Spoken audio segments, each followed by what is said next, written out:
As much as life has changed over the last year, you're still pretty busy, so consider convenient COVID-19 testing from Quest. Get the same tests hospitals use without a doctor visit. Simply order online, select from drive-thru or at-home options, and get results sent securely to your phone or computer. It's a great fit for your busy life. With over 25 million COVID-19 tests processed, you can count on Quest. So order your test today at questcovid19.com. That's questcovid19.com. With Masterclass, you can learn from the world's best minds anytime, anywhere, at your own pace. Learn how to ace your opponent from Serena. Improve your writing skills with Neil Gaiman. Learn how to negotiate with Chris Voss. All right. Those were the courses I chose, but you'll have over 90 classes to make your own choice, and they're all taught by world-class instructors. Now, of course, the master instructor, Dr. Neil Degrasse Tyson, has a masterclass of his own on scientific thinking and communication, and we all know how important that is in these times.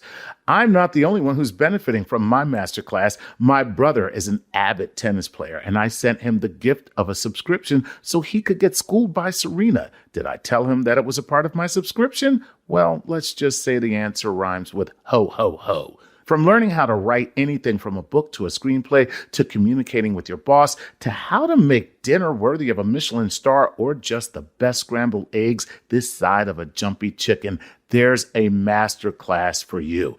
I'm in the middle of a course on sex and communication because I'm good at one of those things. Masterclass is accessible on your phone, web, or smart TV. You can get an annual membership to Masterclass and give one to someone else for free. Get unlimited access to every Masterclass for you and a friend right now. Just go to masterclass.com/StarTalkRadio. That's masterclass.com/StarTalkRadio. Welcome to Star Talk, your place in the universe where science and pop culture collide. Star Talk begins right now. This is Star Talk, Cosmic Queries edition, and we've titled this one Fermentation and Flavor Science. Ooh. Welcome, Chuck. Hey, man. How are you, buddy? Always good to have you. I don't know if people know you're my co-host in Star Talk Sports Edition. That's right. You're quite the sports weenie, I have come to learn. That's a compliment. I was going to say, I'm not sure. You know, when the words sports and weenie don't really go together well. You can be weather weenie. Yeah. Sorry. Okay. You're sports but I fan. I like sports weenie. I'm going to be that. No, we need an alliterative thing because weather weenie alliterates. So right. Sports, I'll find something else for it. Okay, cool. But this is about food and what role fermentation plays. I am a big fan of fermentation. Of fermented food, and not food. Neither of us have recreational fermentation.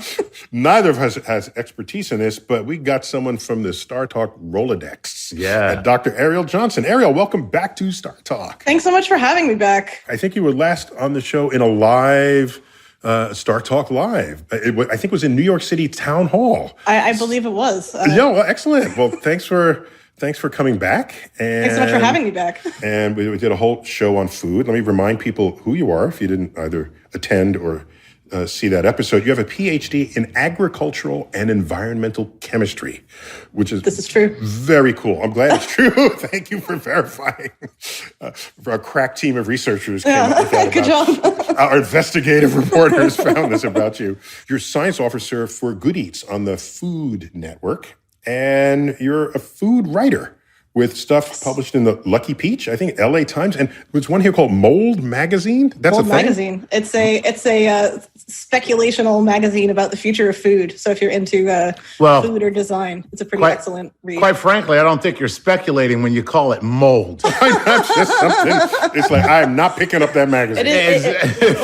All food will eventually in the future. Exactly. There's no speculation there. All food plus you will mold. I suppose there might be an element of the homonyms of mold being fungus and mold being molding, like a verb. Yeah, there you go. Right. Molding. Right. Let me lead off with a question here. So I think in modern times where we have modern means of preservation, I think we might have lost track or lost understanding of how fermented foods ever made their way into our diet in the first place, right? And so, why do we have cheese? Well, if I know my history correctly, this was a product of like fermented proteins in a milk or whatever, milk products that would last longer than the milk itself in the closet. So how much is it? Basically, all of fermentation was just to preserve food. Is this a fair characterization of it all? Yeah, I mean, most fermentation processes do preserve food, often by adding acids to them or killing off less desirable bacteria and microorganisms. Because I only want the desirable bacteria. Right. Yeah. The undesirable bacteria is not so good for you. Your norovirus, which is a virus, obviously, or your various spoilage molds and yeasts. Not so tasty. But I mean, one thing a way that I like to think about fermentation is that back in probably not that far back in history, but pre-refrigeration and, even pre-agriculture, most food would ferment pretty quickly. So if you milk your cow or your goat or whatever sort of ruminant animal you have hanging around your village or your campsite, that milk is going to start fermenting pretty quickly. So vegetables, likewise, if you pick them and store them for a while, will start fermenting. Same with grapes or fruit, things like that. So when I think of fermentation, I think of the sugar. Like I can't think of fermented string beans, but I can think of a fermented grape or fruit. So how do you ferment things that don't have sugar in them? Well, string beans actually have sugar in them. So most vegetables have anywhere between 2 and even up to 15% sugar for my mama never told me that string beans had suger. Otherwise, I would have eaten just a little bit. Okay. Yeah. So maybe that's why my mom kept trying to give them to me as dessert. Yeah. It has sugar in it. No, well, so one of the most pervasive fermentations across Eurasia is fermented cabbage. Yeah. So you see it as sauerkraut Kimchi in Germany, kimchi in Korea, swang kai or pao kai across China's variations on Kislaya kapusta across more Slavic-speaking regions. So, I mean, that's a vegetable. It's a vegetable that accumulates sugar, and you can harvest it pretty late and then ferment it to make it last the winter. Right. Wow. And what's the deal with the process? Is it just because it's pre-refrigeration and it's such an old tradition that they bury the whatever it is that they're fermenting? Yeah, I've heard about that. What's up with that? What is that with that? Yeah, well, I mean, this is putting on my sort of amateur anthropologist hat more, but one can imagine situations, humans pre-agriculture and prehistory, even pre-permanent settlements, where you forage or harvest to keep them safe and keep them away from scavengers. Once you've already got them, one of the best ways is to dig a hole and line the hole with leaves or something like that, and then bury it and come back to it later. Okay, so that wasn't fundamental to the fermenting. So the process, it doesn't really do anything for the process. Well, so burying underground does protect things from oxygen, so it excludes oxygen, which then knocks out a whole category of spoilage microbes like molds.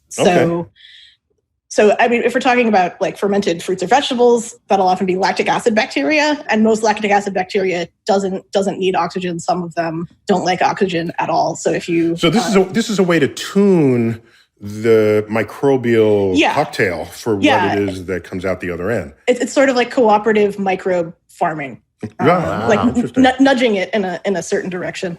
Cool, very cool. And so, but wait a minute, isn't what's the difference then between fermented cabbage and pickled cabbage? When I think of coleslaw, I think that it's pickled, not fermented. Am I wrong? Yeah, well, so coleslaw, I mean, so you get into here a language thing. So cucumber pickles are usually fermented, but you can also pickle things by adding acids to them without fermenting. So often using vinegar to pickle. I mean, vinegar is the product of another fermentation. So you're, kind of either doing fermentation or having done fermentation and now using it for something else. But yeah, pickling, especially in America, there's a strong tradition of vinegar pickling. Right. So I can grow a grape drink the grape juice. The grape juice I don't drink, I can ferment it and I can make wine. And then I can ferment the wine and make vinegar. And I can use the vinegar to ferment a cucumber and make a pickle. It is truly the gift that keeps on giving. That's good. That's good. So all I need is some grapes. Yeah, some grapes and some sugar and whatever wild yeasts and bacteria are hanging out on their skins. Wow, that's it. Wow. Yeah. Well, why don't we go to some Q&A here? I was going to eat up the whole show, but this is a Cosmic Queries after all. And Chuck, you got the questions. I haven't seen any of these questions. I don't think you have either. Is that right? Arielle has not. Definitely not. No, so we're here to stump you. That's what we're trying to do. Okay. I'll try my best. Okay. No, go for it, cool. Chuck. All right. So these are all Patreon patrons. And basically, let's go with KProfit32, who says, hey, Dr. Johnson, why doesn't fermented food make you sick? It is essentially spoiled food. Also, what is your take on kombucha? It makes me feel like garbage. Ooh, okay. Thank you for your answer. Love you, Neil. Have a nice day. Have a nice day. Oh, man. Well, so if we're talking about spoilage, some of that has actually to do with safety, but then some of it also has to do with just definitions that we apply somewhat subjectively. So, I mean, if you smelled the smell of a beautifully fermented camembert cheese, if you did not know it was supposed to smell that way, you would run away from it because, it's we had a magnet up at a shop I used to work at that said, "What's that smell? It's either bad meat or good cheese." So context is very important for this, but also and some cheeses smell like gym socks too. Yes, yes. Yeah. There's a whole landscape. It's either gym socks you pick up with forceps and take to the washing machine, or it's cheese and you spread it on cracker and eat it. Right, and exactly. Love it. Yeah. And the stinkier, the more expensive somehow. Because it has to be very carefully tended to achieve that quality. Yeah. So some of it is just, aesthetic, but a lot of fermentation is just stuff that we've learned over thousands or millions of years to intentionally, keep in the right conditions and coax what bacteria or fungi are growing on it so that, from experience, it is actually safe for us. But so what you're saying is it's been trial and error historically to eat some spoiled foods and it kills you, and other spoiled foods don't kill you and you develop a taste for it. Yeah. So we have so there's a lot of dead humans who gave their life so that we could eat some stinky cheese. Precisely. Oh my gosh. I mean, think of it as a millions to billions of person hours of R&D just so we can get these. That's what it is. Things. Yeah. And so because I remember you do this experiment in elementary school, you take some slices of bread, put some water in the bread bag and put it under the sink, right? Right. And come back in a week and it's mold growing on it. Yeah. And I pay top dollar for Roquefort moldy cheese, and I'm going to eat the cheese, but I'm not going to eat the mold on the bread. But could I eat the mold on the bread? I mean, would I say, this is tasty? I would. That sounds like a no. I'm taking that as a no. I'm not sure that would be actually dangerous, but I would not recommend it. Although there are some Roquefort producers do intentionally bake breads that become infected or cultured with penicillium molds and then use that to sort of kickstart the cheese fermentation.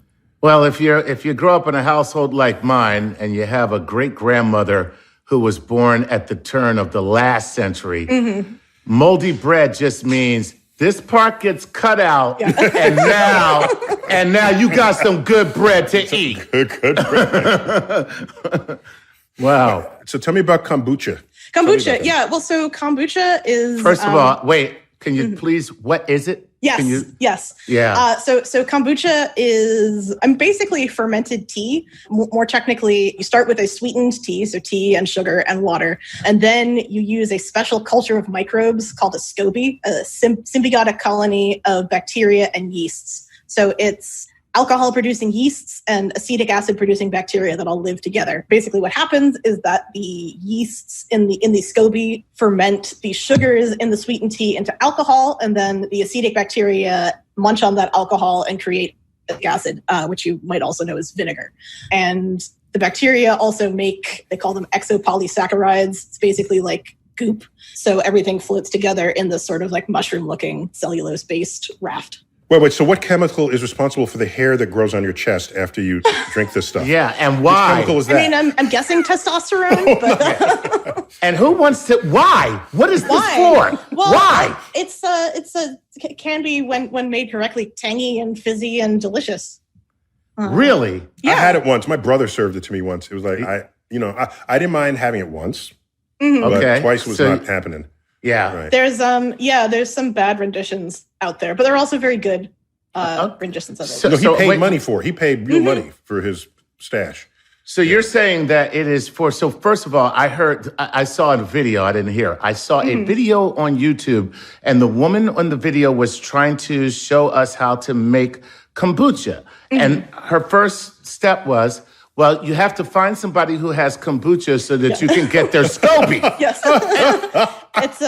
I was like, wait a minute, you don't get to do that. That's just like, I'm going to show you how to be a millionaire. The first thing you have to do is find somebody with $1 million. Like, come on now. Okay, so Arielle, who is kombucha number one? Who is that person? Who is the herb kombucha? Is this some Tibetan monk? I There's a line of people.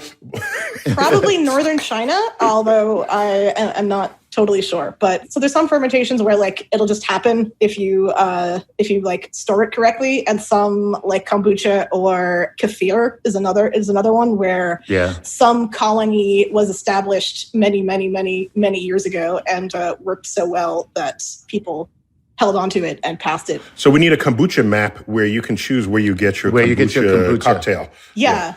I think Ben Wolf at Tufts, he's a microbiologist who's pretty cool, is doing a like kombucha mapping thing. So he might be able to. Okay, cool. And so from a scientific standpoint, you as a doctor, Arielle, a doctor of agricultural and environmental chemistry, not a medical doctor.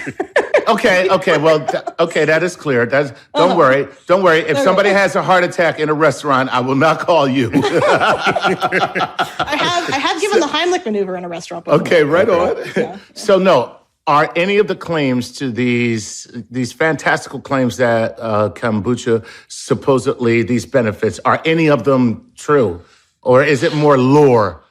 Well, we need to take a break right there. But when we come back, we will find out from Arielle if kombucha has any health benefits at all. Like, is that where you're going with that? Yeah. Chuck? Okay. Right when we come back, Star Talk, Cosmic Fairies.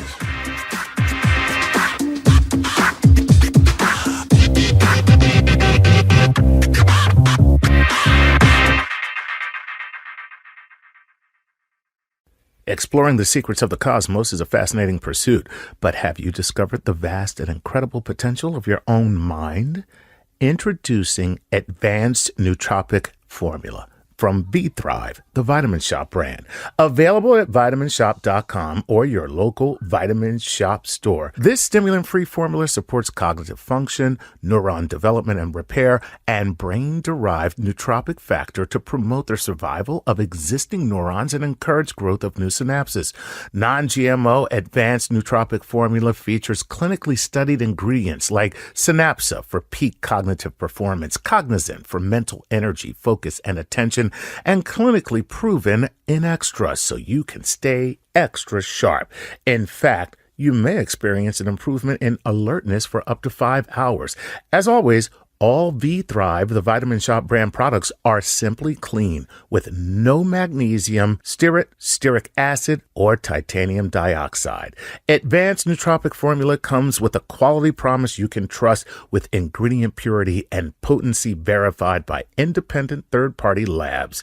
The best part? It's on sale. Save 15% on purchases of $40 or more when you use code STARTALK at vitaminshop.com today. Again, that's 15% off purchases of $40 or more with code STARTALK on vitaminshop, SHOPPE.com to expand your mental universe today. Are you always taking care of your family? Do you often take care of others and not yourself? Well, now's the time to take care of yourself because you deserve it. Teladoc gives you access to licensed therapists to help you get back to feeling your best, to feeling like yourself again. Sometimes we don't know how much we need to talk to somebody. Take it from me personally. During the entire pandemic, I have had virtual sessions, and it has been such an incredible help. Now, with Teladoc, you can speak to a licensed therapist by phone or video. Therapy appointments are available 7 days a week from 7 a.m. to 9 p.m. local time. Hey, maybe you're feeling overwhelmed. Maybe you feel stressed or anxious or depressed or lonely, or you might be struggling with a family issue.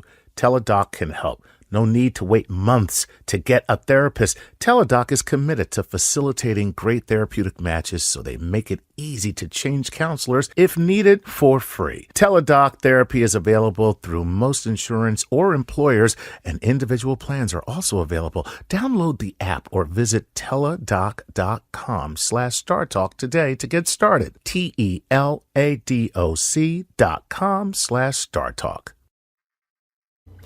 I'm Joel Cherico, and I make pottery. You can see my pottery on my website, cosmicmugs.com. Cosmic Mugs, art that lets you taste the universe every day. And I support Star Talk on Patreon. This is Star Talk with Neil deGrasse Tyson.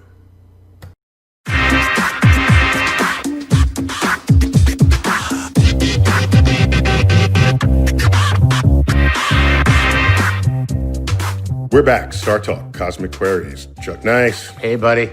And I have Dr. Arielle Johnson, who's making her second appearance on Star Talk. We went into our Rolodex because she had first appeared live with us on stage. So thanks again for coming back. We're Cosmic Queries, pulling questions from our Patreon members.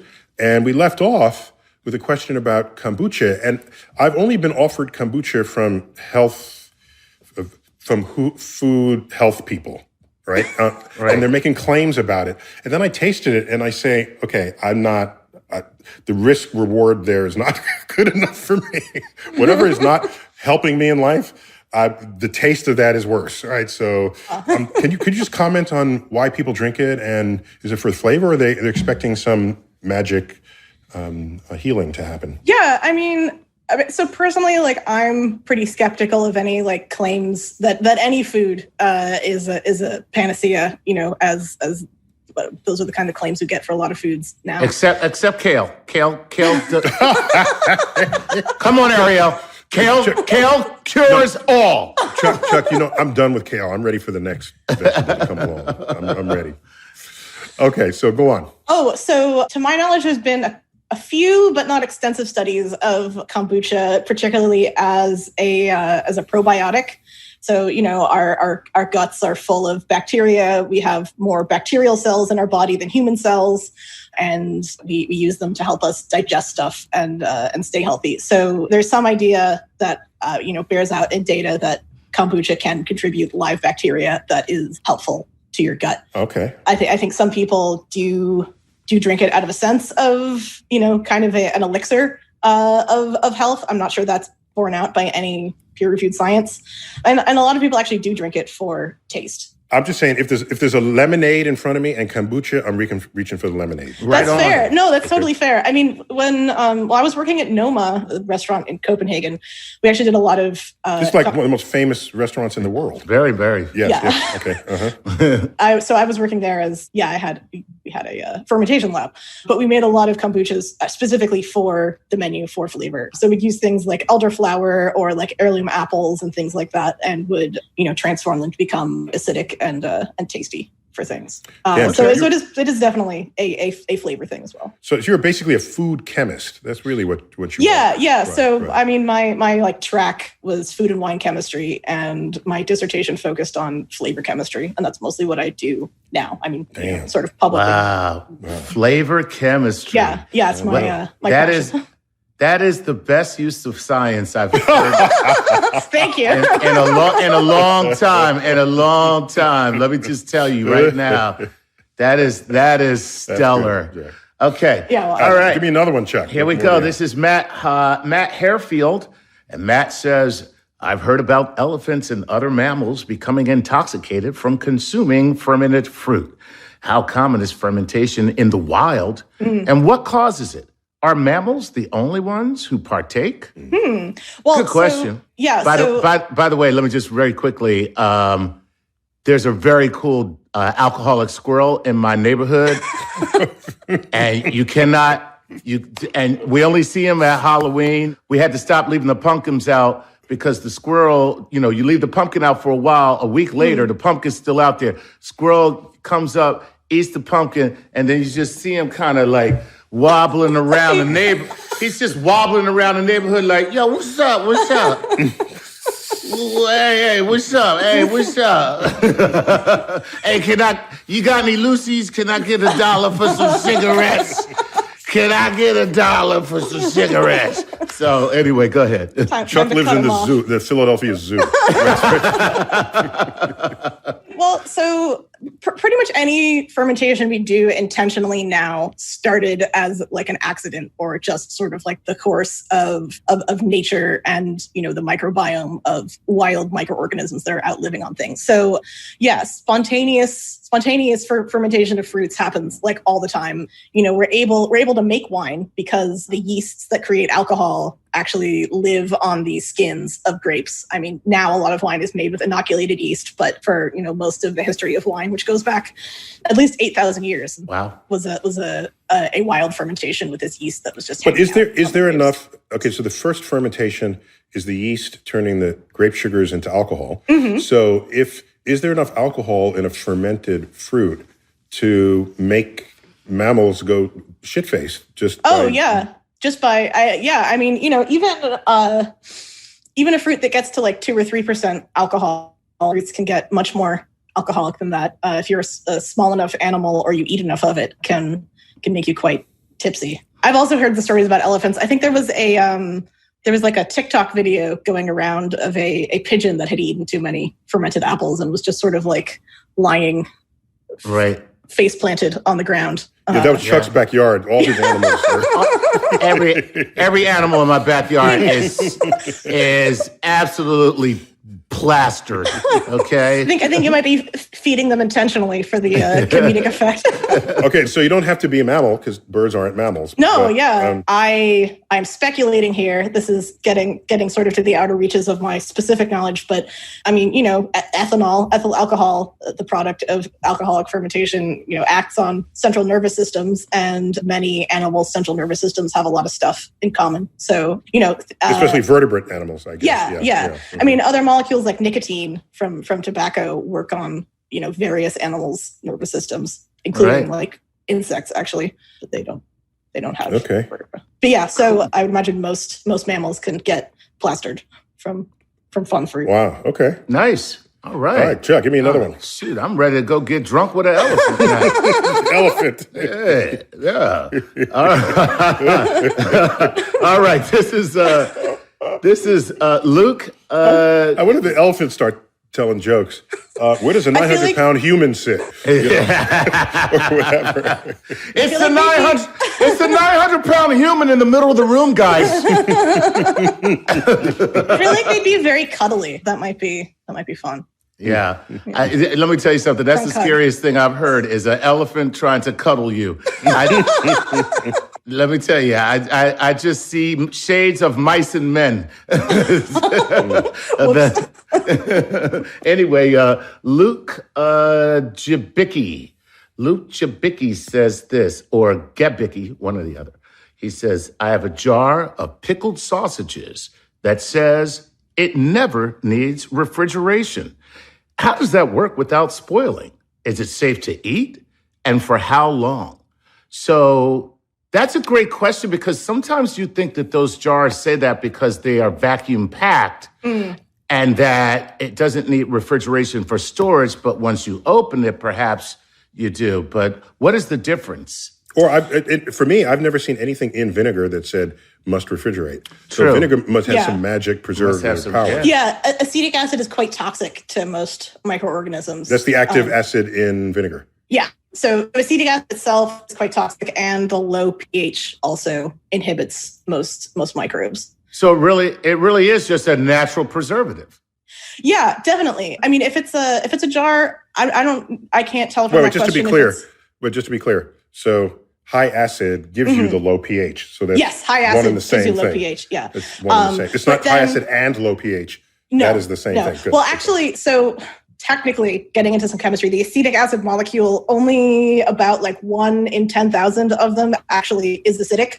The rest stays like fully together, non-dissociated and non-acidic. So the ones that give up a hydrogen ion or a proton to create a low pH or acidity, that creates an inhospitable environment for spoilage microbes. But the whole undissociated, non-acidic acetic acid molecule itself is also toxic. I think it interrupts the cell membrane of interesting. Of cells. But that wouldn't then trigger the litmus score for it, even if it is preservative. I see. So, okay. So the acidity is not a direct measure of how much acetic acid is in it. You need activated molecules. Yeah. Well, I mean, acidity. there's like every acid has its natural balance that it will go to. Yeah. Cool. So when he says, how does that work? You just said that. Is it, how long is it safe to eat something that is stored that way? Well, I mean, so when you're talking about, especially like preserved meats and things, you're getting into a concept called water activity. So like the more acid, the more salt, or the more sugar you have, the lower the available water is. So, I mean, that's why jam, which is just like, spoilable fruits that you've added a lot of sugar to, can sit in your cupboard for, a year, because there's just not enough free water for microbes to do their thing. Interesting. I mean, with stuff like that, there's probably a Best By. So that's why dried like beef jerky. Yes, exactly. Beef jerky. It's lost all liquid, or dried salmon, or any of this. Yeah, lots of charcuterie and salumi. Things like pepperoni or capicola, either whole mussels or. Sorry, Arielle. I'm sorry.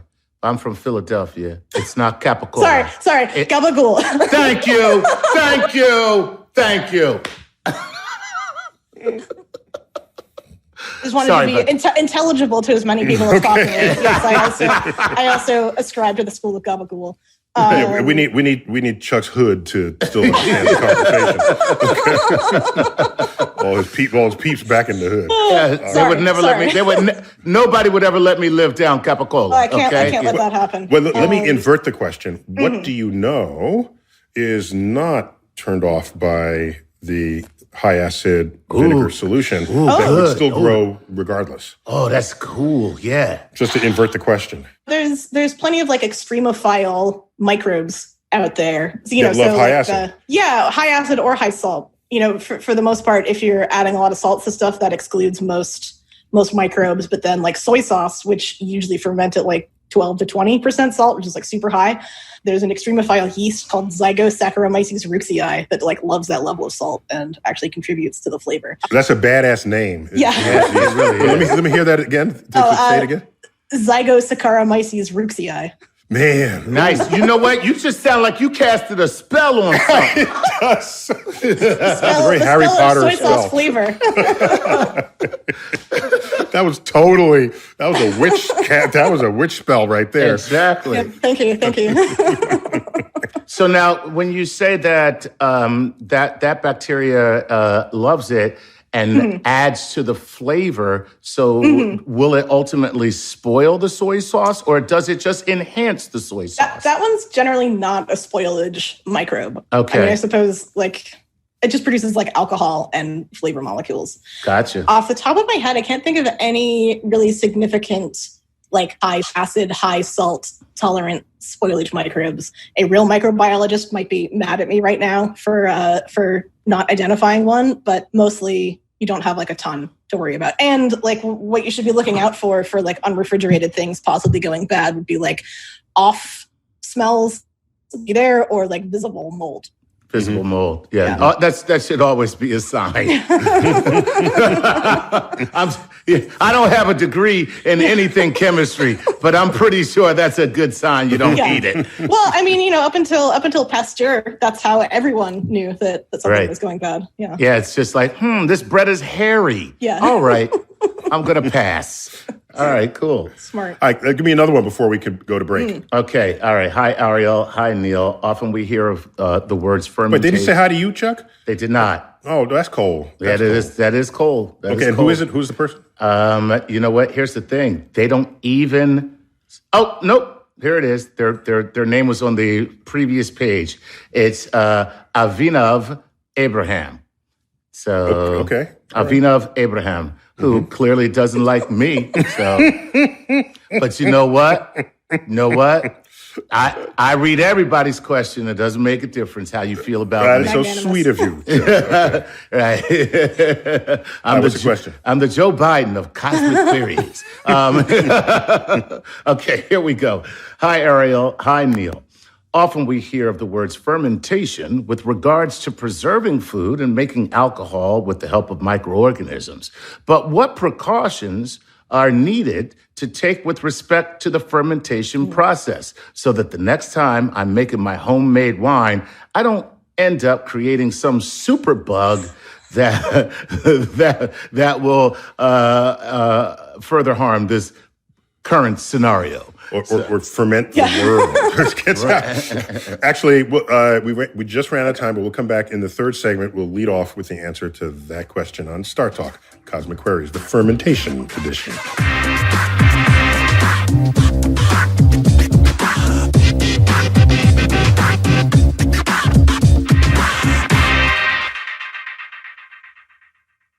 So you're ready to earn your degree, but you need a university that works with your schedule. Well, WGU and their programs are built to be flexible. WGU offers a quality degree program that's affordable and even makes it possible to graduate faster. Plus, you can earn a respected bachelor's or master's degree for under $8,700 per year, fees included. That's right, you heard me.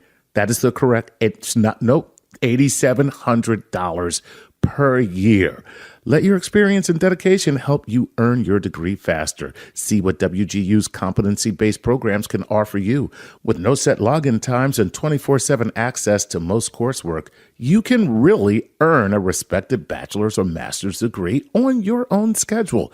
The low tuition rate covers as many courses as you can complete each term. That means the faster you learn, the more you'll save. Get your $65 application fee waived at wgu.edu/StarTalk. That's wgu.edu/StarTalk for your $65 application fee. Poof, gone, waived. With Masterclass, you can learn from the world's best minds anytime, anywhere, at your own pace. Learn how to ace your opponent from Serena. Improve your writing skills with Neil Gaiman. Learn how to negotiate with Chris Voss. All right. Those were the courses I chose, but you'll have over 90 classes to make your own choice, and they're all taught by world-class instructors. Now, of course, the master instructor, Dr. Neil Degrasse Tyson, has a masterclass of his own on scientific thinking and communication, and we all know how important that is in these times. I'm not the only one who's benefiting from my masterclass. My brother is an avid tennis player, and I sent him the gift of a subscription so he could get schooled by Serena. Did I tell him that it was a part of my subscription? Well, let's just say the answer rhymes with ho, ho, ho. From learning how to write anything from a book to a screenplay to communicating with your boss to how to make dinner worthy of a Michelin star or just the best scrambled eggs this side of a jumpy chicken, there's a master class for you. I'm in the middle of a course on sex and communication because I'm good at one of those things. Masterclass is accessible on your phone, web, or smart TV. You can get an annual membership to Masterclass and give one to someone else for free. Get unlimited access to every Masterclass for you and a friend right now. Just go to masterclass.com/StarTalkRadio. That's masterclass.com/StarTalkRadio. Hey, it's time to give a Patreon shout out to the following Patreon patrons: Ryan Barito, Dan Snyder, and Sheila Hudson. Guys, you are the solid rocket fuel that propels us to the stars. Thank you so much for your support. We couldn't do the show without you. And for those of you who'd like your very own Patreon shout out, please go to patreon.com/StarTalkRadio and support us.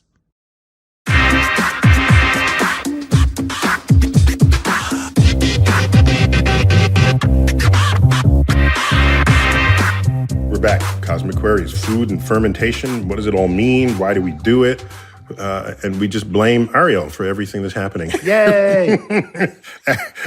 Arielle, again, welcome back to our Star Talk family for this show. Chuck, always good to have you here. Always a pleasure. And so, Arielle, we left off with someone asking about yeasts gone wild, I guess. How to, you can use it for some purpose, some contained purpose, but could they mutate? Could they become an infectious bug? Right. There's all this fermenting going on where we think we're in control of the microbes, but maybe one day the microbes will fight back. Rise up!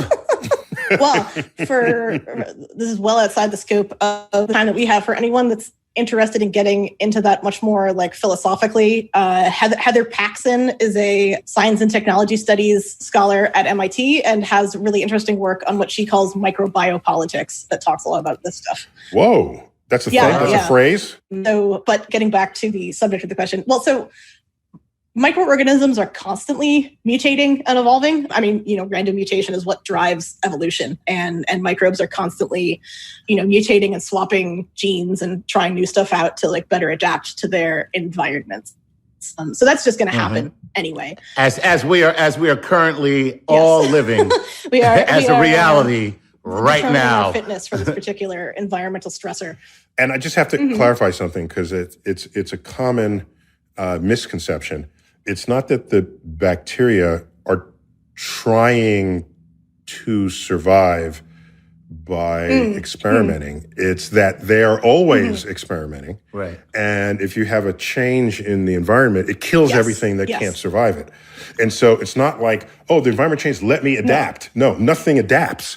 There's always built in some variation, and you live or die. And the species adapts, but the organism does not. Yeah. I guess that's the Definitely. point I want to make. Thank you. Drive home. Yeah, no, that's a good. Good. Random mutation is always happening. It's often bad for organisms, but occasionally it's randomly good. Yes, exactly. Although some microbes do engage in horizontal gene transfer. I don't think there's any. That sounds painful. I don't think there's any like choosing of what's good there, but it's Chuck, give me some of your genes. I'm only into vertical gene transfer. Okay, just letting you know that. It's good. It's good to know your boundaries. So what could happen? So yes, yeasts will mutate, but I think probably in the course of a fermentation that you're doing at home or in a winery, probably nothing's going to mutate to become like totally crazy and outside the bounds of anything you've seen. Right, and escape the winery, and then then we have maps of the zones. It'd be like World War Z, except for microbes. Yeah. I mean, if that were to happen in your homemade wine, it would happen on a piece of fruit out in the wild just as easily. If that's the scenario that will happen, we're screwed anyway. But so Chuck, you get her answer is don't panic. Everything is fine. There's nothing wrong. That's exactly. Very cool. I mean, actually with in terms of like precautions for homemade wine, like what's more likely to happen is that the like balance of microbes will shift. Oh. And your wine will taste like crap. That's what's really So I mean, even if you add like one strain of yeast to something or one strain of bacteria, the fermentation is going to involve many different species kind of forming an whole ecological system. So with wine, probably what's more likely to happen is that a wild yeast, Brettanomyces, or a bacteria will stay on for the ride and possibly make some off flavors you don't want. Or if the wine is too exposed to oxygen, then you're going to get acetic acid turning it into vinegar. Generally alcoholic fermentations aren't super high risk. Right. Mm-hmm. Okay. So we're safe continuing to make wine in your basement. I think so. I mean, without ending the world. If it gets moldy, throw it out. But now speaking of that, so what is mulled wine then? Is it actually? Mold wine. Yeah. Is it actual mold? I've heard of this mulled wine. Mulled wine. MULLED. Right. As opposed to MOLD. Well, I mean, mulled wine is... Okay, Chuck just got the wrong word, so you don't have to answer him. No. Chuck just got homonymed. Although rice wines all start with a cultured mold, usually an Aspergillus species that has been mostly domesticated. Right on. Yeah. So what is mulled wine, though? With a U or with an O? No, with the U. With the U. I mean, it's the real wine that they call mulled wine. Mulled wine. Yeah. It's wine that you heat up and add spices and sometimes fruit too. So I guess the okay, so that's what makes it. Okay, yeah, I got it. Yeah, so it's the heat probably, and even the spices have antimicrobial compounds, so that would probably make it even less susceptible to mold with an O than. Okay. And just while we're on the subject of homemade microbes, tell me about sourdough bread. Yeah, well, so sourdough, before the advent of commercial yeasts, most breads had something like a sourdough starter. Sourdough is just a mixture of yeasts, lactic acid bacteria, and acetic bacteria, all of which can kind of live in wet grains. And by feeding them some flour and some water and letting them do their thing, they add some nice flavors to a dough that you make. More importantly, they create carbon dioxide as one of their waste products. So by kind of tending this farm of mixed microbes, you can cause your bread to rise in the oven, as you would with a commercial yeast, but with more flavors. Okay. So a little more flavorful and complex, I guess. That's it. Yeah. All right. Yeah, but wait, some people will say, "Oh, here's a sourdough from a recipe from my great-great-grandmother." Mm-hmm. Who cares? Why does that matter? Well, so one aspect of it is that why is that a boast? How you feed. So you start with a starter that you're constantly feeding. So kind of keeping it like an animal in the zoo. So you're constantly, every day or every several days adding flour and water to it. Gotcha. So when you choose to do that, how much it has fermented from the previous batch before you add more, how much you throw out or incorporate, and then how much water you have. Does this purify the strain? When you do this over generations and generations? I mean, it's always pretty dynamic. So once when you first add flour and water to a starter, there's more more yeast activity going on. And then as it gets older and more mature, it'll get more and more acidic.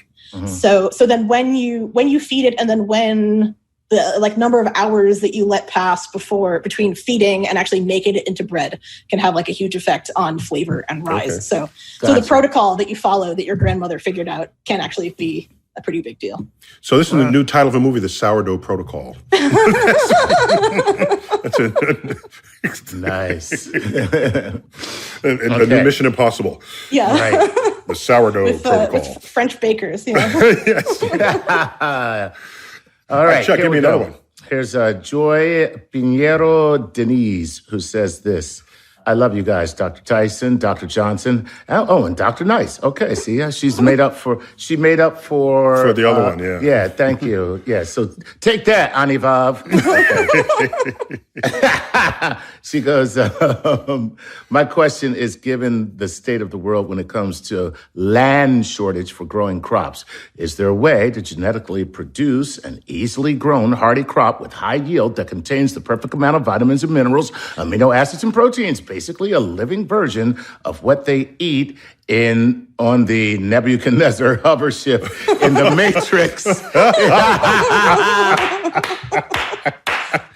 Yes, by the way, she says, I know that's Neil's favorite movie. Thank you for Southern Jersey. That. So that's the scene where it comes out of the spigot, and it looks kind of like, as they say in the movie, it looks like a pile of snot. Right. And they're eating it. They say, no, it's got all the amino acids and vitamins that a healthy body needs. So I'm curious about that. And it tastes like tasty wheat, right? Yes! I've been watching a lot of movies in quarantine. So Arielle, one other point here. In the movie Deep Impact, okay, won't get into the details, but there's a scene where there's someone offloading, they're getting ready for the end of the world, someone offloading these groceries, and they're full of little cans of Ensure. And so, if I understand it, the cans of Ensure, which are typically eaten by older people, have all the protein and vitamins and minerals and carbohydrates you need. And they come in a can, so they don't have to be refrigerated. So if the world is going to end, you want to fill your groceries, don't leave the toilet paper alone. Otherwise, you can wipe yourself.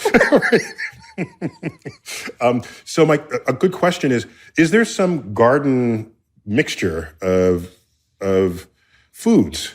Let's assume you can't raise a cow. So garden mixture of vegetables where at a minimum size, one person can live off of that. Oh, was that so two questions. One is the crop. One is the engineering a crop, yeah. and the other is engineering about the crops and the minimum amount of garden space.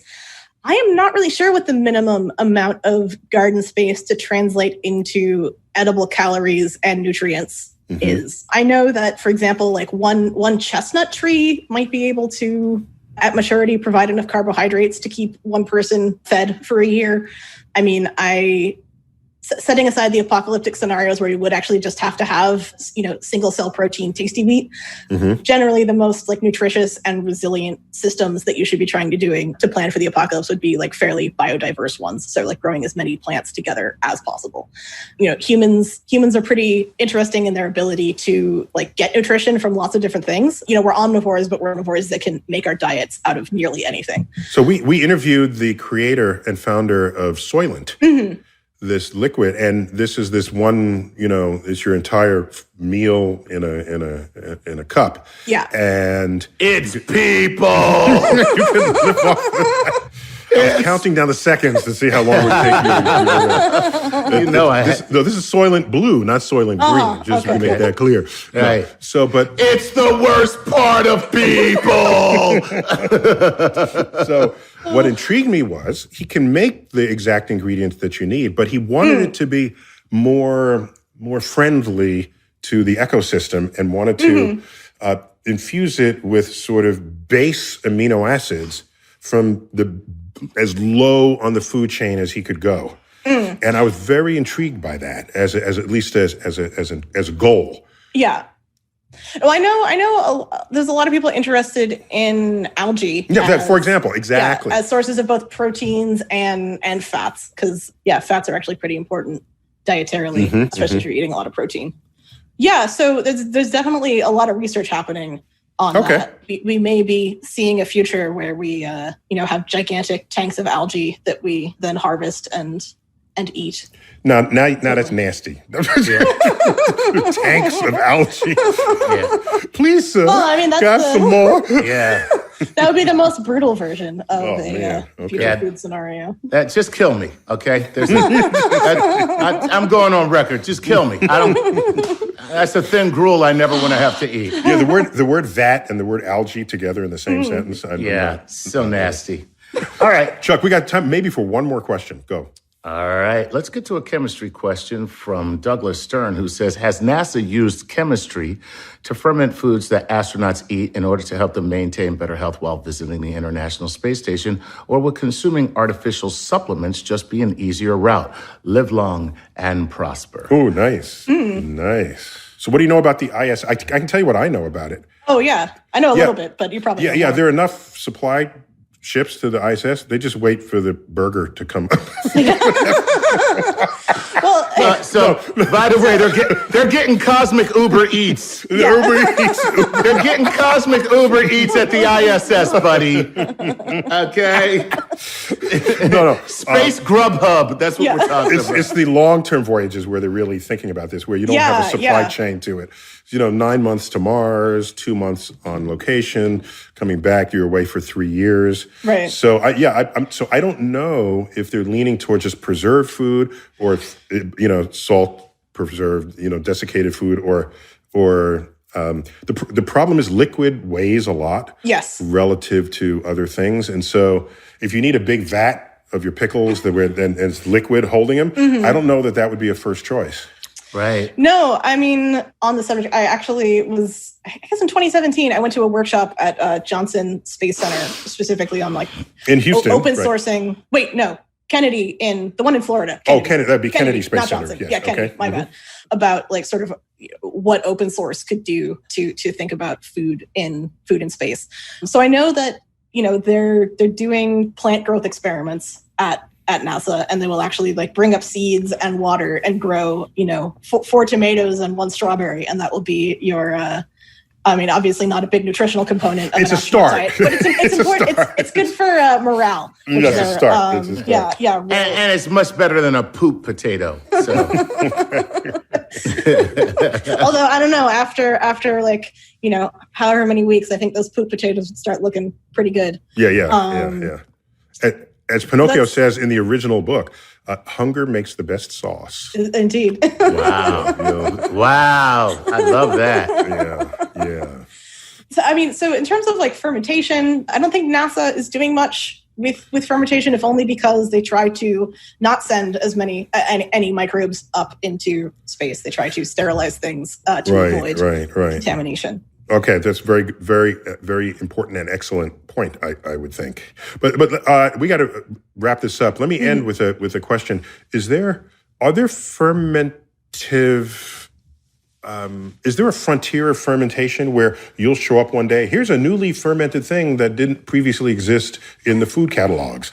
Here. Is it you and your people do those kinds of experiments? Inventing foods? Yeah, well, I've actually done some work. I have friends at a company called Ginkgo Biowork. They are a like synthetic biology startup. They may have surpassed startup phase. They're doing quite well.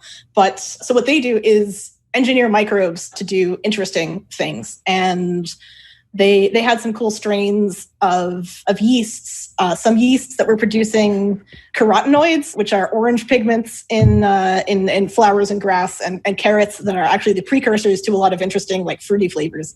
And then also yeasts that were producing flavor molecules specifically. Okay, so Chuck, what she's saying there is that nature is insufficient for our needs.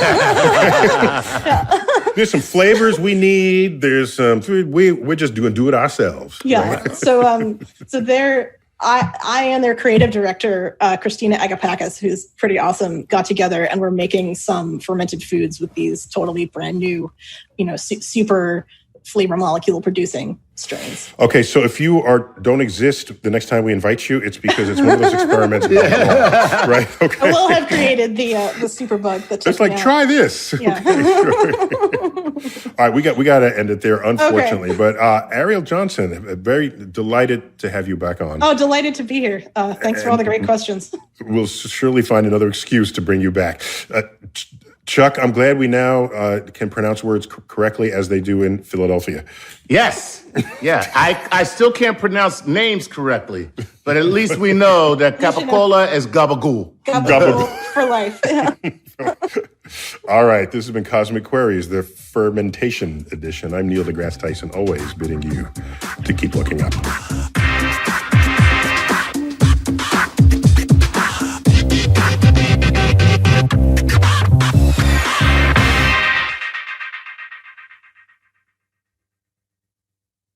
With Masterclass, you can learn from the world's best minds anytime, anywhere, at your own pace. Learn how to ace your opponent from Serena. Improve your writing skills with Neil Gaiman. Learn how to negotiate with Chris Voss. All right, those were the courses I chose, but you'll have over 90 classes to make your own choice, and they're all taught by world-class instructors. Now, of course, the master instructor, Dr. Neil deGrasse Tyson, has a masterclass of his own on scientific thinking and communication, and we all know how important that is in these times. I'm not the only one who's benefiting from my masterclass. My brother is an avid tennis player, and I sent him the gift of a subscription so he could get schooled by Serena. Did I tell him that it was a part of my subscription? Well, let's just say the answer rhymes with ho, ho, ho. From learning how to write anything from a book to a screenplay to communicating with your boss to how to make dinner worthy of a Michelin star or just the best scrambled eggs this side of a jumpy chicken, there's a master class for you. I'm in the middle of a course on sex and communication because I'm good at one of those things. Masterclass is accessible on your phone, web, or smart TV. You can get an annual membership to Masterclass and give one to someone else for free. Get unlimited access to every Masterclass for you and a friend right now. Just go to masterclass.com/StarTalkRadio. That's masterclass.com/StarTalkRadio. That's masterclass.com/StarTalkRadio.